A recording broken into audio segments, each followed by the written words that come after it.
Think positive, be positive. Magandang umaga sa lahat dyan. Luzon, Visayas, Mindanao, and Universe. So ngayon, magluluto po tayo ng chicken Hayanese. No, napakasarap nito. Kaya, yan. Si Boss George bumili ng isang buong manok. No? So, almost 1.5 kilo. Yan. Nag-request siya, luto daw ako ng puting manok daw na may ginger sauce. So, syempre, pinibigyan ko. Kaya, tara. Trabahuhin na natin to.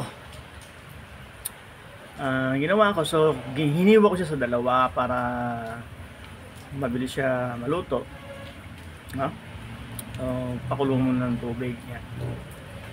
So, kailangan lubog yung buong yung half ng manok, no? Nilinisan ko. Tapos yan, no, guys. So, hiniwa ko muna yan. Tapos yun, no, epic move mo. Magandang yung kutsilyo. Handle na kutsilyo. Ay, nako. Oops. Medyo nalaro yung camera. Medyo malikot yung cameraman natin. Yan. Yan. Sabi ko, nasaan yung gunting ko? Guntingin ko na lang to. So, yun. Pinahanap ko muna yung gunting. Yan.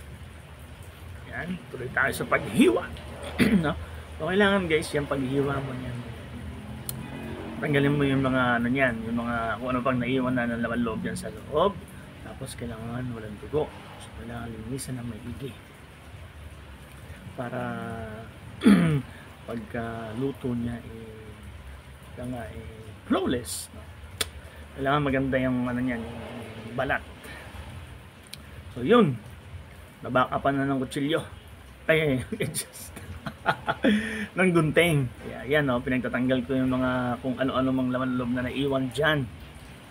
Siyempre, isama natin sa pagkulo. So, yan. Paagusan muna natin sa tubig para matanggal yung mga dugo. Tapos nyan, ilagay natin sa pan. Tapos iset aside muna natin. Tapos yan, no, nalagay ako ng tubig sa kaserola. Asin, unang-unang sangkap, luya, yun, no, ano yan, daong laurel, bawang sibuyas, paminta.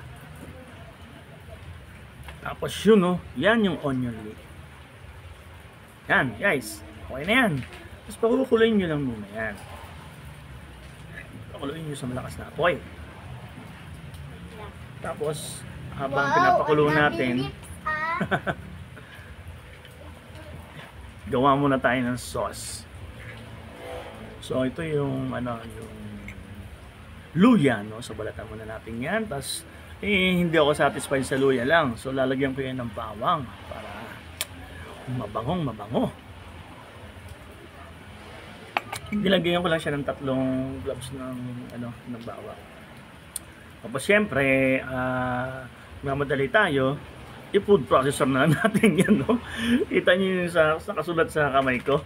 Yun yung oras ng pag-out sa kain ko. Paano akong mali? Hindi ba nakapag-hugas ng kamay? Yan guys. Check natin kung salyado na. Yan, no? Tapos yan yun. Brum. Kailangan yung pinong-pino para masarap yan. Kasi yung luya guys, malalaki yung ano, mahirap kainin yan. So, mas masarap yung pinong-pino siya. Yun, no? Masunutin natin ulit. Check. Tapos, grind mga guys. Yan. Basic lang yan talaga. Pag may food processor ka, malaking tulong to. Lalo na pag nagmamadali ka magluto. At syempre, lagyan ko ng onion leek yan para maganda yung kulay niya. Kasi pag luya lang, parang walang ganda yung kulay. So, lagyan natin ng kulay para makulay ang buhay. Yan. Tapos, ilagay muna natin yan sa mangkok na maliit. Yan! Yan na siya. So, yung lagyan natin sauce. Ginger sauce. Op, medyo kumukulo na. Chinek muna natin. Yan guys, pag kumukulo na siya, syempre, mainit na yan. Hinaano mo na yung apoy. Okay, bakit? Kasi pag malakas yung apoy mo, may possibility na ma-overcook yung manok. Kailangan unti-unti siyang maluluto. Ayan o. Yan. Nililigo mo na yung dalawang manok. Oops. Half yan ha mga guys. So, kailangan low fire yan. Bakit? Para unti-unti maluto yung manok. Para hindi mapunit yung kanyang balat. No? Juicy pa rin siya. Kasi pag na-overcook yan guys, matigas siya. Tapos syempre, lalagyan ng butchok. Ito yung side dish niyan. Napakasarap yan guys. Babanlihan ko lang yan dun sa pinagkuluan ng manok. No? Tapos ito na. Kasi yung ginagawa ng iba dito, binubusan lang na may tatubig yung luya. So ako, gigisahin ko yan. Tutustayin natin yan ng bahagya para lumabas yung aroma niya. So napakasarap nito guys. So hindi ko muna lagyan ng mantika. So para matusta siya, wala mo ng mantika. Yan. Binakapan ko na ng di kuryente yung lutuan. Para mabilisan na kasi nung oras na magluluto pa ako ng pasipato. So yan, sesame oil guys ang ginamit ko niyan. Medyo natusta na siya. Lagyan ko ng sesame oil, napakabango niyan. Napakasarap ng to. Sausawan na to. Amis. Yan. Mekus-mekus. Halo-halo ng konti. Kunting kembot lang yan. Maya-maya maluluto din yan. Yan, so yung usok na yan, napakabango niyan. So try nyo to guys, napakasarap nito. Napakasimpleng lutuin at napakasarap. Siguradong tataob ang inyong isang kalderong kanin. Oops, inuno mo na ng konti para maluto kagad, no? Kasi halo ko ng halo hindi matutusta. Yun, no? Halo-halo ng konti. Tapos ang panimpla lang nito guys, asin lang talaga. Huwag nyo lalagyan ng kung ano-ano. Asin lang ang panimpla niyan. Oops, halo ng konti. Yun! Yan yung aroma. Yan. Asin lang nilagay ko guys. Nakita nyo? Tapos yan yung kulay. Pag ganyan na yung kulay niyan, okay na yan. Napakabango. Oops, check muna natin yung manok natin. So itong manok naman, lutuin mo sa low fire ng 25 to 30 minutes. Tapos maghanda ka ng tubig na malamig na may yelo. Kung bakit? Kasi pagkaluto niyan, lulubog natin yung doon. Bakit? Para ma-stop yung cooking process niya. Yan. Ayan guys. So, medyo mainit. Oops. Kumapit pa. So yan guys. Purpose nito, may lalabas na parang gelatin sa balat ng manok. Sarap niyan, no? Medyo mo siya, ibabal mo siya para maging juicy pa rin siya. Tapos hindi mamutla yung ulo ng manok, maging kulay puti pa rin siya. Siyempre, yung gulay natin, dun sa pinagguloan dun natin papakuloan. So, itong butchok kailangan half cook lang kaysa.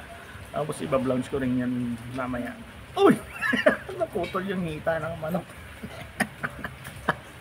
So, kailangan dahan-dahan lang paghango kasi malambot na yan guys. So, yan. Tayo nyo, puti-puti yan guys.